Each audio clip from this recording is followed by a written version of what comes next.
जे काही मराठा समाज असेल तो मराठा समाज आणि आपले भाऊ हे नेहमी सोबत असतात। माननीय जरांगे पाटील यांच्या एका शब्दावर या ठिकाणी हजर होतात। दादा, आज काय घडलं, नेमकं काय चर्चा झाली आणि नेमकं पुढचं नियोजन काय असणार आहे, काय आवाहन केलं दादानी?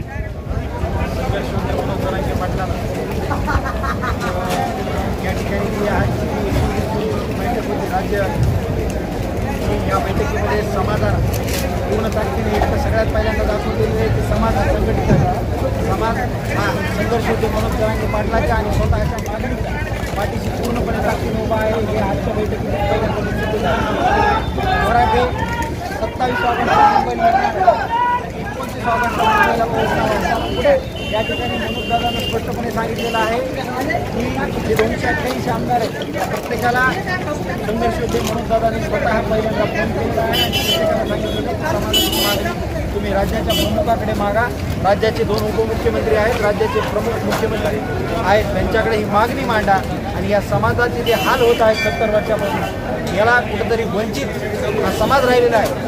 दादाचं सुद्धा या समाजाच्या लढ्यासाठी स्वतःच्या शरीराची चाचणी करून घेतलेली आहे, परंतु या आमदारांना पाटलांना सांगितलं की हे दुवा आहेत, लोकप्रतिनिधी आहेत, तुमचं काम आहे तुम्ही राज्याच्या प्रमुखाकडे मागणी मांडा, मराठ्यांना आडमुठं म्हणू नका। मराठे जर मुंबईत आले तर काय होईल हे तुम्हाला चांगल्या प्रकारे माहीत आहे, त्यामुळं आम्ही अडवणुकीची भूमिका घेणार नाही। त्यामुळं दादांनी पहिले तर विधानसभेच्या सर्व सदस्यांना सांगितलं आणि 29 ऑगस्टला म्हणजे या ठिकाणाहून सकाळी 10 वाजता 27 ऑगस्टला मराठे इथून जवळजवळ 10 ते 15 लाख फोर व्हीलर गाड्या इथून या ठिकाणाहून निघणार आहेत।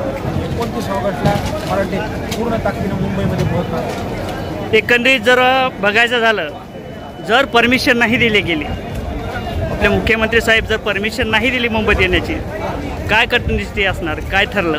मराठ्यांना राज्याच्या प्रमुखाच्या परमिशनची गरज नाही। मराठे स्वतःचा हक्क मागण्यासाठी आणि शांततेनं त्या ठिकाणी येत आहेत। आम्ही काय आतंकवादी नाही, मराठे हे स्वतःचा हक्क मागण्यासाठी तिथे येत आहेत आणि राज्याच्या प्रमुखाला सुद्धा अधिकार नाही की एखाद्या गोरगरिबाचा कष्टकऱ्यांचा हक्क मुख्यमंत्री डावलतील असं आम्हाला वाटत नाही। एकनाथ शिंदे साहेबांच्या काळात नेमकं मराठ्याला काय मिळालं?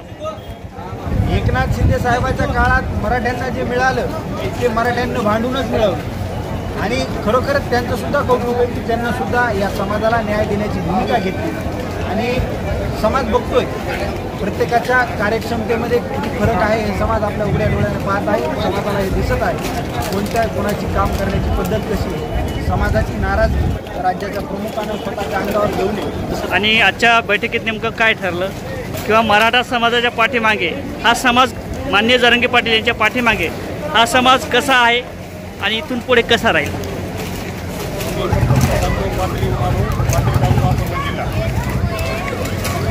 आज ते जरांगे पाटलांनी राज्यस्तरीय बैठकीमध्ये केलं आणि या राज्यस्तरीय बैठकीसाठी संबंध महाराष्ट्रातून कानाकोपऱ्यातून सर्वसामान्य शेतकरी सर्वसामान्य मराठा समाज हा एकमुखीने गावाच्या हाती देऊन इथे हजर झाला आहे आणि जरांगे पाटलासोबत हा मराठा समाज एकनिष्ठेनंच राहील। जोपर्यंत समाजामध्ये दादासारखा नेता समाजाला लाभला तोपर्यंत हा समाज एकनिष्ठेनं दादाच्या पाठीमागे आहे। तर ह्या होत्या प्रतिक्रिया, प्रत्येक मराठा बांधवाच्या प्रतिक्रिया आहेत। मराठा समाज आजही पाटलाच्या पाठीमागे ते कुठेही कमी झालेला नाही किंवा जे काही ही जनता आहे ती काही पैशां वगैरे आले नाही, सो खर्चानं आलेले आणि आपल्या मेहनतीचा पैसा खर्च करून या ठिकाणी आलेले आहे। कोणीही भेदभाव करता कामा नाही किंवा एखादा जर कॉफी करणारा असेल तर त्या कॉफी करण्याच्या संदर्भात आता बरेच काही उद्या उचमळतील। दादानी या जनतेतून काय कमावलं, मराठा समाजाकडून काय कमावलं, इतर लोक असतील त्यांनी काय कमावलं? आपल्याला इतिहास शिकवला जातो। इतिहासामध्ये जवळपास यानं 350 ते 400 वर्षाखाली एक शब्द आलेला होता, लाख मेले तरी चालतील पण लाखाचा पोशिंदा हा जगला पाहिजे। लाख मेले तरी चालतील, लाखाचा पोशिंदा जगला पाहिजे। 350 वर्षाच्या नंतर हे असं एखादं नेतृत्वानं जन्माला येईल आणि तेच कमवलं। दादांच्या एका हाकेवर जेव्हा लाखो लोक पेरणी असेल, पंढरपूरची वारी असेल, हे सगळं प्रक्रिया सोडून फक्त दादाच्या एका हाकेवर फक्त समाजासाठी जे येतात ते दादानं जे कमवलं असेल तर तुम्ही जर पाहिली असेल सभा, जी सभा नव्हती ती एक महासभा होती आणि एक सरकारला दिलेला एक अल्टिमेटम म्हणा किंवा इशारा म्हणा, जर नुसत्या बैठकीसाठी जर इतके लोक जर मत असतील, निस्वार्थपणानं कामं पेरणीचे दिवस असतील, पंढरीची वारी असेल तर 29 ऑगस्टला मुंबईमध्ये काय होईल हे सांगण्याची गरज नाही। मनोज दादा जरांगे पाटील तुम आगे हाकेनं स्वार्थापोटी येणं, पैसा कमवला, गाड्या कमवल्या आणि अगणित असं प्रॉपर्टी किती आहे ते सांगता येणार नाही सध्या तरी सध्याच्या काळामध्ये कमवली. पण त्याच्या वक्तव्यावरून त्याच्या वागण्यावरून जे 10 वर्षाखाली काय होत असं तू काय झाला असं तू जर त्याच्याकडे बघितलं तर हे कळतंय. तुम्ही जर 10 वर्ष बॅक जर गेले आणि आताचा प्रयत्न जर हाकेचा जर पाहिला 10 वर्षाचा ते फरक पाहिला तर तुम्हाला पण दिसून जाईल हाकेनं काय कमवलं. दुसरा एक प्रश्न, आज जे काही मराठा जे म्हणजे शेतकरी वर्ग आहे हा मोठ्या प्रमाणात मराठा वर्ग आहे आणि याच मराठाच्या विरोधात किंवा या शेतकऱ्यांच्या विरोधात लोणीकर साहेब 2 दिवसापूर्वी बोलून गेले, याविषयी काय सांगतात?